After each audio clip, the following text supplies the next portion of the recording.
Evo, dobrodošla oziroma dobrodošel v tem videu, kjer ti pokažem, kako lahko s pomočjo mailerja narediš obrazec za svoj freebie ali pa za kakšno dodatno stran oziroma za kakšen dodaten dogodek, kjer želiš, da je preko tega obrazca veš, kdo se je torej prijavil oziroma narediš svojo skupino. Skratka, najbolj pogosto se ta obrazec oziroma to uporablja pri kakšnih freebijih oziroma brezplačni ponudbi ali pa za kakšne dogodke, kjer se ljudje morajo recimo prijaviti in je potem fajn, da te ljudi lahko potem tudi nekako obvestiš.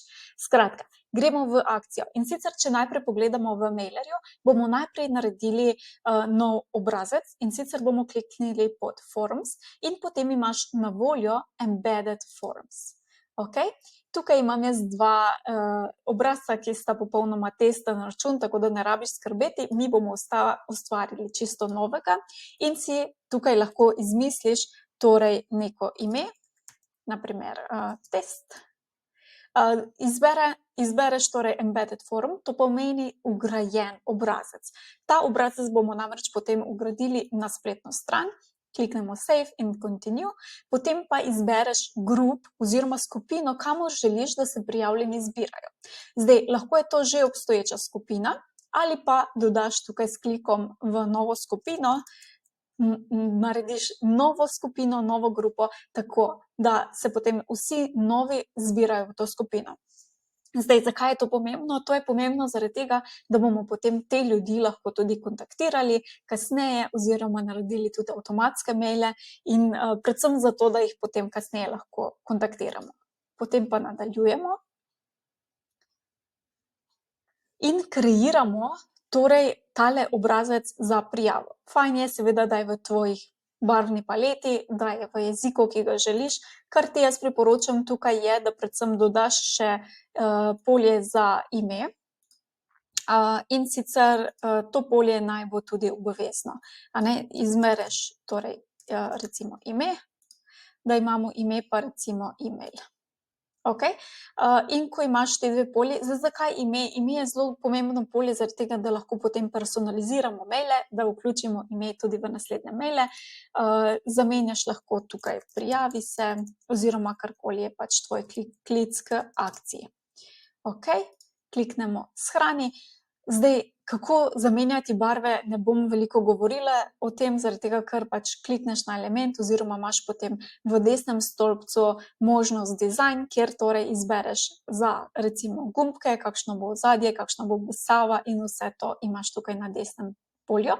Potem imaš pa še zavihek settings, dodatne nastavitve, kjer so zelo pomembne in sicer predvsem tale confirmation checkbox za GDPR oziroma, če želiš katerega drugega, ki ga imajo pač kot privacy policy, je samo napis.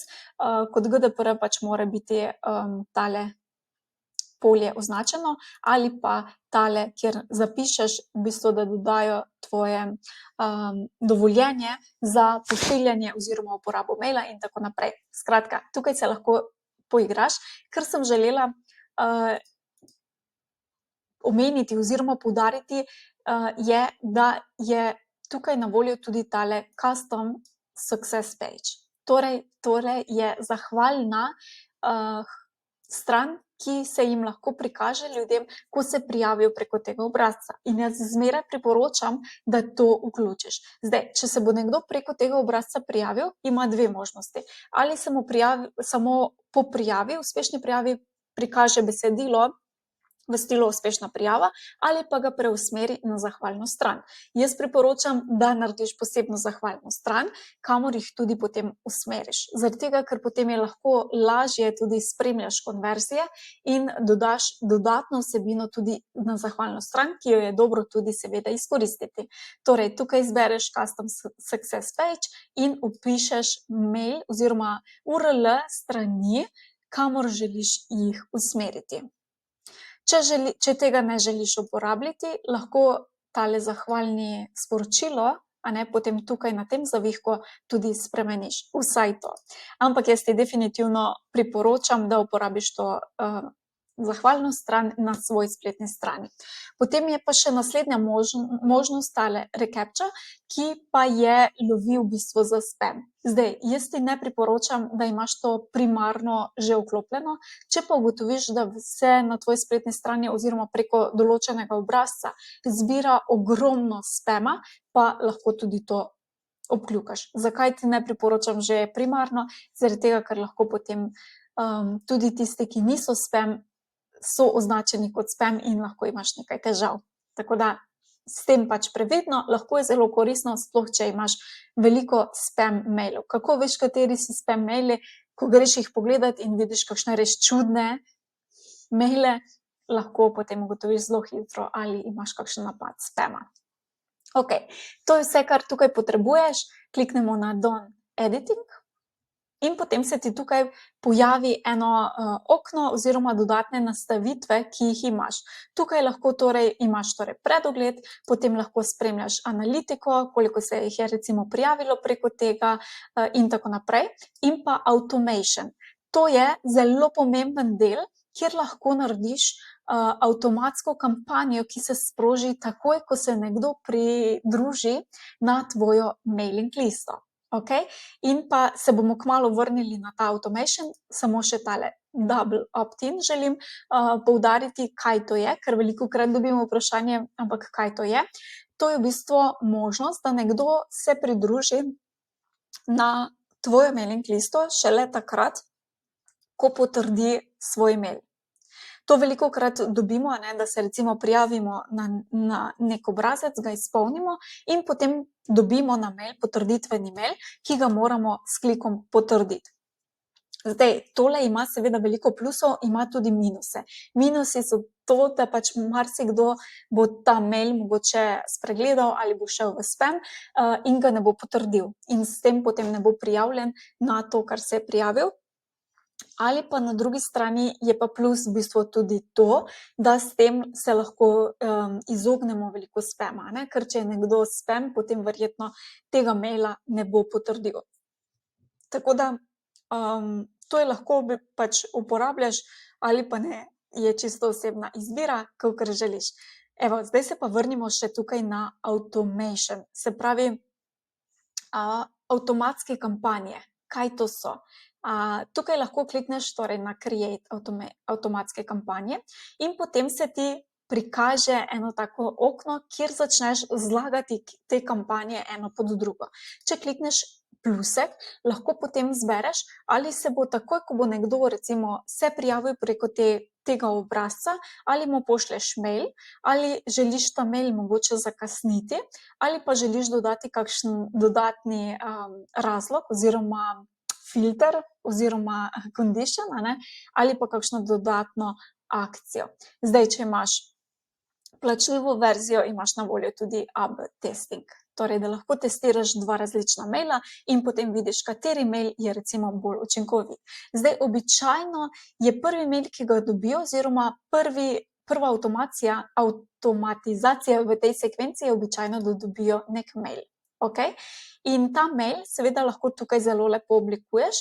Če klikneš na njega, se lahko recimo tukaj napišeš nek naslov, ki ga želiš, oziroma ga želiš, subject določiš, kdo je pošiljatelj, mail in potem imaš tukaj možnost še izbrati jezik in pa design email. Če kliknemo na design email, ga lahko oblikuješ. Zbereš pač, kar ti je ljubše, če imaš že template, lahko tudi template že uporabiš in tako naprej. In potem pač sestaviš ta prvi mail, kakor ga želiš. Recimo, da je to za ta naš primer. In gremo naprej. Ko imamo tale recimo prvi mail pripravljen v sekvenci, se vsaj jaz ti priporočam seveda, da potem recimo čez 24 ur ali pa čez en dan recimo, pošlješ naslednji mail. Kako to naredimo? Klikneš plusek, klikneš delay, torej koliko časa želiš, da mine med prvim in drugim mailom in izbereš, torej lahko zbereš minute, ure, dneve, recimo, da zberemo en dan. Torej, ta mail bo poslan, potem bo počakal en dan, in potem lahko spet pošljemo novi mail. In potem lahko to tako naprej tudi gradimo, tole celo sekvenco, odvisno v bistvu, kako dolga je, kako dolgo želimo narediti. Ampak običajno, če je to recimo sekvenca za našo neko brezplačno ponudbo, je torej običajno zelo pogosto, da najprej dobijo torej potrditev, da so se prijavili. Zdaj, če imaš kakšen PDF freebie, lahko ga vključiš tudi v tale mail, potem počakamo recimo en dan in potem lahko pošljemo nov mail, naprimer, če so že uspeli pogledati in tako naprej. Okay? Zdaj, ko imamo to sekvenco zgrajeno, gremo naprej, torej kliknemo shrani, mora biti vsaj ime.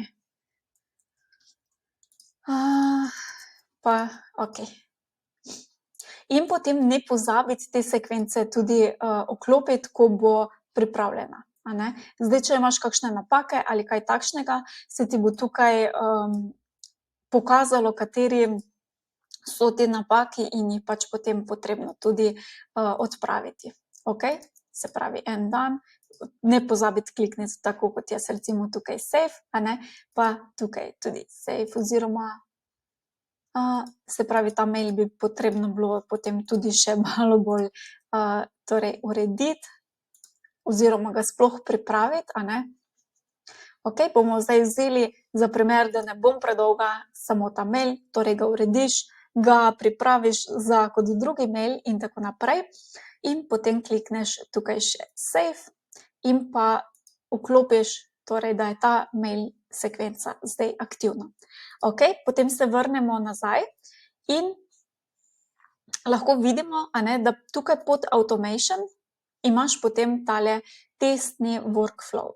Zdaj, če se vrnemo nazaj pod forums, okay, imamo torej tale je naš forum, ki ga lahko tudi preimenuješ oziroma ga dupliciraš oziroma narediš kopijo. To pride še velikokrat prav, kadar recimo želimo enak obrazec, da je vizualno in da ga ne rabimo zmeraj znova narediti in urejati, ga lahko hitreje potem tudi tako dupliciramo. Okay, če se vrnemo na tisto stran, kjer imamo torej tale predogled, je kaj zdaj zelo pomembno, je, da tukaj spodaj imamo ene kode, ki so za marsikoga lahko strašljive, ampak niso, so čisto okay in ni problem, bomo jih vgradili. In sicer, če želiš direktno vgraditi tale obrazec na spletno stran, lahko greš tukaj pod HTML code in lahko tukaj potem klikneš tale copy, kopiraš to celotno kodo, to je pač verjetno ena izmed najlažjih možnosti, ki jih lahko uporabiš, potem pa greš na svojo spletno stran. Zdaj, tukaj je seveda čisto odvisno, kakšen urejevalnik uporabljaš. Če uporabljaš navaden WordPress, lahko klikneš tukaj, torej HTML, custom HTML in to kodo prilepiš. In to je v bistvu vse, tako se ti potem tukaj bo vgradil tale obrazec in ga lahko uporabiš na spletni strani.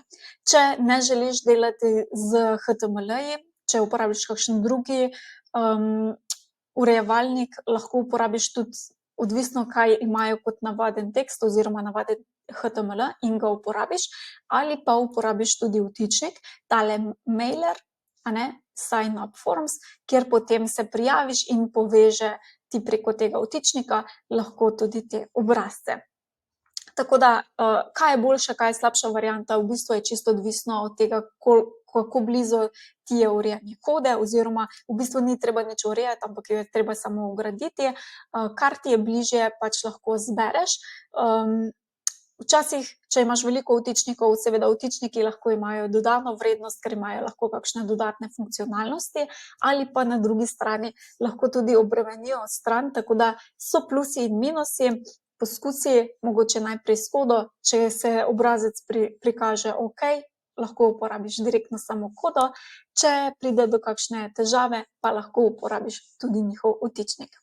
Evo, to je vse, kar sem s tabo, mislim, da želela deliti. Glede teh obrazcev, v bistvu so res super simpel, tako da uspešno uporabo in se slišimo in vidimo kmalu.